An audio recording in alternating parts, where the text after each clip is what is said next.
세계의 뉴스, 국방 소식을 소개하는 위클리 뷰글입니다.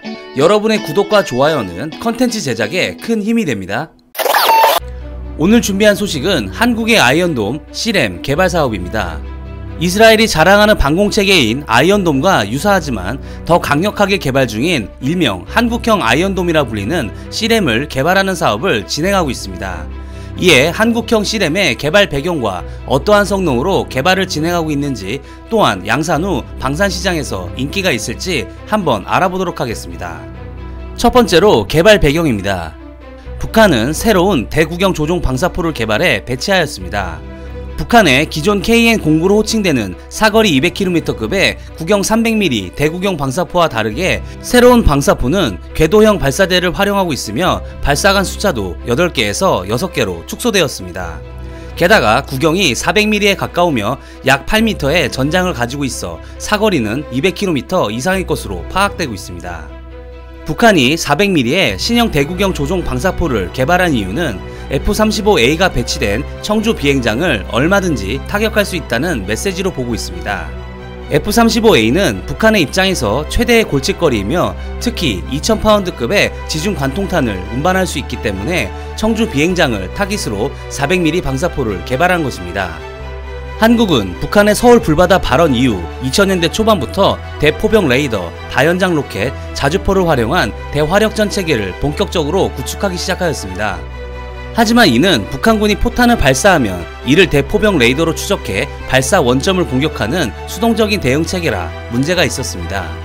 그러다가 2010년이 넘어가면서 한국군은 공세적 대화력전이라는 새로운 개념을 등장시키는데, 그 개념은 평시에 정찰위성과 무인 정찰기를 활용해 24시간 연속으로 북한 포병대의 이동을 감시하고 북한군의 수상한 움직임이 포착되고 공격이 임박했다고 파악되면 북한군의 포격을 기다리는 것이 아니라 토사층 10m를 관통할 수 있는 KT-SSM을 활용해 북한의 갱도진지를 선제 타격하고 이동식 방사포와 K9 자주포 그리고 천무 다연장 로켓을 활용해 선제 타격한다는 개념을 도입한 것입니다. 이것을 위해 공군은 RQ-4 글로브호크를 도입하고 있으며 2022년까지 탐지거리 100km급의 SAR 레이더를 갖춘 무인기 개발과 한국형 조인트 스타즈 도입을 진행하고 있습니다. 하지만 북한의 400mm 신형 방사포는 사거리가 200km에 달해 한국형 조인트 스타즈를 제외한 한국군이 구축하고 있는 공세적 대화력전 체계의 탐지 및 타격 범위를 모두 벗어납니다. 또한 대구경 조종 방사포는 탄도미사일보다 저렴하게 대량 생산이 가능하므로 한국의 KAMD 체계에 큰 부담이 아닐 수 없습니다. 이에 한국은 북한의 방사포를 직접 요격하는 수단을 연구하기 시작하였고, 그것이 바로 한국형 C램입니다. 두 번째로 한국형 C램이 갖추게 될 성능입니다. 앞서 언급한 것처럼 한국형 C램은 한국형 아이언돔이라고 불리고 있습니다. 실제 이스라엘 라파엘사는 아이언돔을 한국형 C램 사업에 적극 제안하고 있습니다. 물론 아이언돔이 우수한 체계인 건 인정하지만 한국과 이스라엘이 처한 상황은 조금 다릅니다. 이스라엘의 경우 헤즈볼라나 가자 지구에서 발사되는 조잡한 사제 로켓을 요격하는 역할을 수행하기 위해 아이언돔을 개발했기 때문입니다. 한국은 한국형 C램을 북한의 방사포를 직접 타격하는 것을 목표로 하고 있기 때문에 아이언돔이 마3 미만의 저속 표적만 요격할 수 있는 것과 달리 한국형 C램은 마4에서 5의 최대 속도를 갖춘 방사포탄을 요격하는 것이 목표입니다. 다시 말해 한국형 C램은 군사시설 등 좁은 지역을 향해 대량으로 날아오는 북한의 고속 로켓탄과 포탄에 대응하는 방어체계이며, 이에 반해 아이언돔은 도시와 같은 광역 범위를 방어하는 체계입니다. 현재 국방부는 KAMD 체계와 공군 비행장 및 주요 군사시설을 지키기 위해 한국형 C램 개발을 1순위 사업으로 생각하고 있습니다. 이에 방위사업청은 한국형 C램의 개발에 앞서 요구 성능을 설정하고자 북한군 포병의 위협을 집중적으로 분석하였습니다. 여기에는 곡사형 자주포부터 시작해 KN-09로 호칭되는 신형 300mm 로켓과 400mm의 신형 대구경 조종 방사포도 새롭게 분석 중에 있습니다. 이렇게 분석한 결과를 바탕으로 한국형 C램은 한국의 핵심 보호구역으로 날아오는 북한의 방사포탄을 동시에 요격할 수 있는 성능을 목표로 하고 있으며, 또한 마 5.2의 탄착 속도가 마 3에 달하는 표적을 요격할 수 있는 능력을 갖출 수 있도록 계획하고 있습니다. 한국은 현재 마7 이하의 초음속 표적을 요격할 수 있는 천궁 PIP 미사일을 보유하고 있으며 200회 이상의 표적 탐지가 가능한 A사 방식의 대포병 레이더2도 보유하고 있습니다. 덕분에 기반 기술력은 충분한 상황이며 현재 우리나라 대표 방산기업인 한화시스템과 LIG 넥스원이 치열한 기술 경쟁을 벌이고 있습니다. 두 회사의 기술 경쟁에서 한국형 C램에 적용될 기술들을 엿볼 수 있었는데요.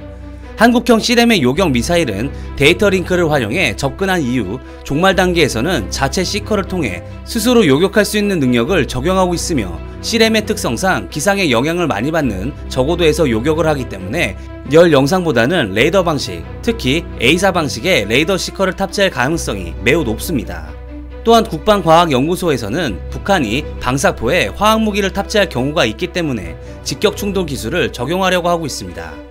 세 번째로 향후 방산시장에서의 가능성입니다. 지난 2019년 1월 이스라엘 공군은 시리아의 핵심 표적을 타격했다고 발표했으며 여기에 대응해 러시아는 자신들의 판치르 S1과 부크 지대공 미사일이 7발의 이스라엘 미사일을 격추했다고 반박하였지만 결국 이스라엘이 증거를 공개하면서 러시아에 큰 충격을 안겨주었습니다. 판치르 S1은 지대공 미사일과 대공포를 활용해 마하 2의 속도로 다가오는 대레이더 미사일을 요격할 수 있는 러시아의 요격 체계입니다. 하지만 더 충격적인 것은 이스라엘이 시리아의 공격에 사용한 공대지 미사일인 램페이지 신형 공대지 미사일이 다연장 로켓을 개조한 굉장히 저렴한 미사일이라는 것입니다. 이를 계기로 이스라엘의 램페이지와 유사한 공대지 미사일이 우후죽순 등장할 것이라는 게 업계의 공통적인 의견입니다. 한국은 F-15K에 최대 28발을 장착할 수 있는 GBU-39 SDB를 활용해 적 방공체계의 요격 능력을 뛰어넘는 포화 공격을 수행할 수 있습니다. 하지만 이스라엘의 램페이지와 같은 저렴한 공대지 유도무기나 방사포 대량 공격에 대응할 수 있는 방공체계는 아직 존재하지 않기 때문에 한국형 C램의 개발이 반드시 필요한 것이며 국방부의 개발과제 1순위에 있는 것입니다. 무엇보다 한국형 C램은 이스라엘 아이언돔을 넘어서는 가격과 성능을 요구받고 있어 제대로 개발을 한다면 향후 전세계 무기시장에서 최고로 인기 있는 방공체계가 될 가능성이 매우 큽니다. 이상 위클리 비굴이었습니다. 시청해주셔서 감사합니다.